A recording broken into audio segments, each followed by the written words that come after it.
देखा कि अच्छा इसके बारे में भी आप जान लें, इसके बारे में भी जान लें, ये बड़ी खूबसूरत बात है। ये 2 लोग हैं पवन चंदाना और भरत ढाका। ये दोनों आईआईटीएन हैं और ये दोनों ही इसरो में पहले साइंटिस्ट थे। इन्होंने एक कंपनी बनाई और इस कंपनी का नाम है स्काई रूट एरोस्पेस। मैं ये बात क्यों कर रहा हूँ?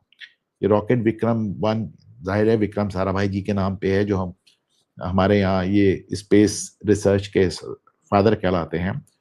और इस रॉकेट की खास बात यह है साहब कि अभी तक हमारे यहाँ से जो रॉकेट थे सब इसरो भेज रहा था।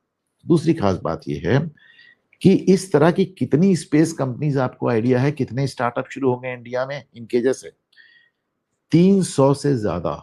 जब मोदी कह रहा है कि मेक इन इंडिया, तो उसको मान लीजिए, मोदी गलत नहीं कह रहे हैं। 300 प्लस स्टार्टअप हैं स्पेस में, स्पेस की टेक्नोलॉजी में। और इन्होंने पहले भी 2000 इन्होंने कब 2022 में भी इन्होंने विक्रम एस भेजा था, जो 100 किलोमीटर गया था, लेकिन पृथ्वी की कक्षा में स्थापित नहीं हो पाया था। ऑर्बिटेबल मतलब जो पृथ्वी की कक्षा में स्थापित हो जाए या उससे आगे जाए। एक बात मैं बहुत दिनों से, आज से नहीं, जब मैं फेसबुक पे लिखता था तब भी कहता था।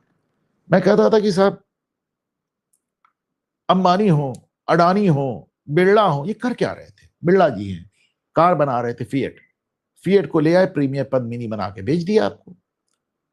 अंबानी क्या कर रहे थे भाई? गैस पेट्रोल हमारा है, आपने निकाल के उसको रिफाइन करके भेज दिया, रिफाइनरी लगा दी। अडानी क्या कर रहे हैं? हमारा कोयला बेच रहे हैं। मैंने हमेशा कहा इस देश के जो उद्योगपति, और मुझे प्लीज, मतलब मैं अडानी को गाली, जो अंबानी को गाली, मैं कोई राहुल गांधी की तरह नहीं दे रहा हूं, इनका देश में बहुत योगदान है, लेकिन इन्होंने देश के संसाधनों का प्रयोग किया।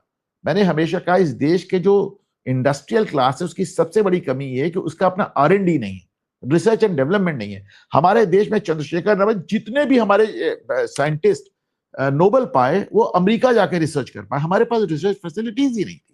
ये पहली बार ऐसा, इसीलिए मैं कहता था कि प्राइवेट सेक्टर को मजबूर किया जाना चाहिए कि वो R&D में, रिसर्च एंड डेवलपमेंट में भारत में इन्वेस्ट करे।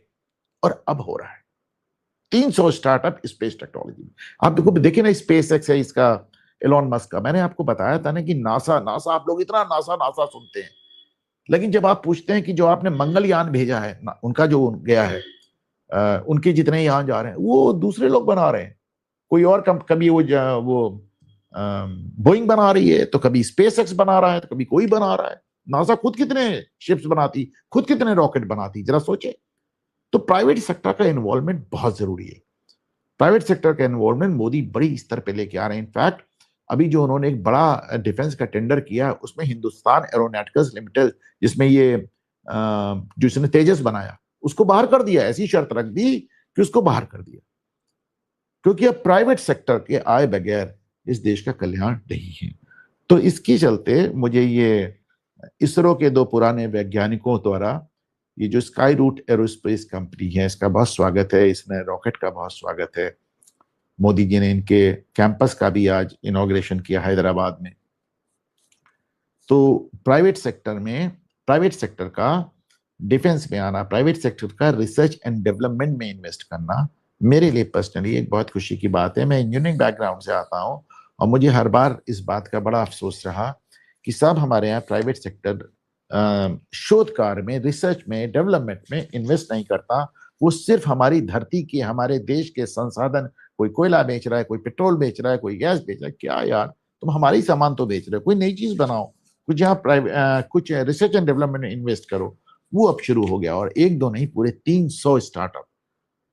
मैं समझता हूँ ये मोदी सरकार की बहुत बड़ी उपलब्धि। इस पर उनको वोट मिले या ना मिले, पर आदमी ने कमाल कर दिया। चले साहब, आप कुछ प्रश्न देख लेते